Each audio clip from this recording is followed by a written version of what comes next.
Hi friends, welcome to our YouTube channel. நம்ம பெண்களுக்கான திருமண நிதி உதவி திட்டம் பற்றி தான் பார்த்துட்ருக்கோம்.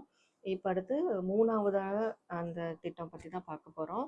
டாக்டர் முத்துலக்ஷ்மி ரெட்டி நினைவு கலப்பு திருமண நிதி உதவி திட்டம். இதை பற்றி தான் நம்ம இப்போ பார்க்க போகிறோங்க. கலப்பு திருமண நிதி உதவி திட்டம் அதுன்ற போது மணப்பெண்ணும் மணமகளும் வேறு வேறு கேஸ்டில் வந்து கலப்பு திருமணம் பண்ணிக்கிட்டாங்க அப்படின்னா அவங்க வந்து இதில் வந்து எலிஜிபிள் ஆவாங்க. இதுக்கும் வந்து என்ன பார்த்தோம்னா ஆண்டு வருமானம் கிடையாது. அதே எலிஜிபிள் வந்து என்னன்னா திருமணத்துக்கான மணப்பெண்ணுக்கு வந்து 18 வயசு முடிஞ்சிருக்கணும், மணமகனுக்கு வந்து 21 வயசு கம்ப்ளீட் ஆயிருக்கணும் அப்படின்றத சொல்கிறாங்க. ஓகேங்களா? அதே போல் கலப்பு திருமணம் செய்து கொண்டு புதுமண தம்பதியர் ஒருவர் வந்து ஆதி திராவிடர் அல்லது பழங்குடியினராக இருக்கணும் அப்படின்றதையும் இதில் சொல்கிறாங்க. யாராவது ஒருத்தர் மணம் பெண்ணாக இருக்கலாம் அல்லது மணமகனாக இருக்கலாம். 2 பேரில் யாராவது ஒருத்தர் ஆதி திராவிடர் அல்லது பழங்குடியினர், எஸ்சி எஸ்டி அந்த மாதிரி கேட்டகரியில் இருக்கணும் அப்படின்றத சொல்கிறாங்க.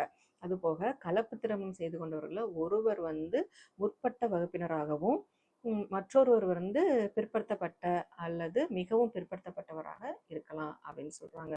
அதாவது ஓசி கேட்டகரியில் இருக்கவங்க ஒருத்தவங்க வந்து பிசியோ ஆர் எம்பிசியோ அவங்க இந்த கேட்டகரியில் கல்யாணம் பண்ணிக்கிட்டாங்க அப்படின்னு சொன்னால் அதுவும் வந்து இந்த ஸ்கீமில் வந்து எலிஜிபிள் ஆகுறாங்க, கலப்பு திருமணத்தில் வந்து வராங்கங்க. இதுலேயும் வந்து பார்த்தோம் அப்படின்னா ஃபஸ்ட்டு கேட்டகரியில் வந்து மணப்பெண் வந்து 10th முடிச்சிருக்கணும். அப்படி முடிச்சிருக்கா அவங்களுக்கு வந்து 25,000 ரூபாய் பணம் கொடுக்குறாங்க. தாலிக்கு தங்கமாக 8 கிராம் கொடுக்குறாங்க. அது போக ரெண்டாவது வந்து அப்படின்னா அவங்க வந்து பட்டதாரி பெண்ணாக இருக்கும் பட்சத்தில் அவங்களுக்கு வந்து 50,000 ரூபாய் பணமும் 8 கிராம் தங்கமும் வந்து கொடுக்குறாங்க. சரிங்களா? இதில் வந்து டேட்டு கொடுத்துருக்காங்களா, விண்ணப்பிக்கிற எப்போ கொடுக்கலாம் அப்படின்னு சொன்னால் இது நல்லா பார்த்துக்கோங்க. திருமணமாகி 2 வருடங்களுக்குள் விண்ணப்பிக்க வேண்டும். சரிங்களா? இதில் வந்து இப்படி இந்த ஸ்கீமில் வந்து இந்த மாதிரி சொல்லியிருக்காங்க. இப்போ ஒரு கலப்பு திருமணம் நடந்துருச்சு அப்படின்னு சொன்னால் அந்த திருமணமாகி 2 வருடங்களுக்குள்ள வந்து நம்ம வந்து இந்த ஸ்கீமுக்கு அப்ளை பண்ணணும். 2 வருஷத்துக்கு மேலே போனால் இதில் வந்து அப்ளை பண்ண முடியாதுங்க. ஓகேங்களா? எப்போவுமே வந்து கல்யாணம்னு ஒன்று பண்ணிட்டா கண்டிப்பாக ரெஜிஸ்டர் பண்ணுறது ரொம்ப மஸ்ட்டுங்க.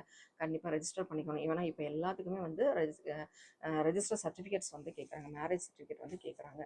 அதனால் எல்லாருமே கோயிலே எங்கேயோ மண்டபத்துலேயே வச்சு கல்யாணம் பண்ணினாலுமே ரெஜிஸ்டர் ஆஃபீஸில் வந்து மேரேஜ் வந்து ரெஜிஸ்டர் பண்ணிக்கிறது வந்து ரொம்ப சேஃப்டி, நல்லது. ஓகேங்களா? இந்த தகவல் உங்களுக்கு பயனுள்ளதாக இருந்துச்சுன்னா நம்ம வீடியோவை லைக் பண்ணுங்கள், ஷேர் பண்ணுங்கள், வேறு ஏதாவது வேணும்னா கமெண்ட் பண்ணுங்கள். அதுபோக இந்த மாதிரி தகவல்களுக்கு நம்ம சேனலை சப்ஸ்கிரைப் பண்ணுங்கள் ஃப்ரெண்ட்ஸ். தேங்க்யூ.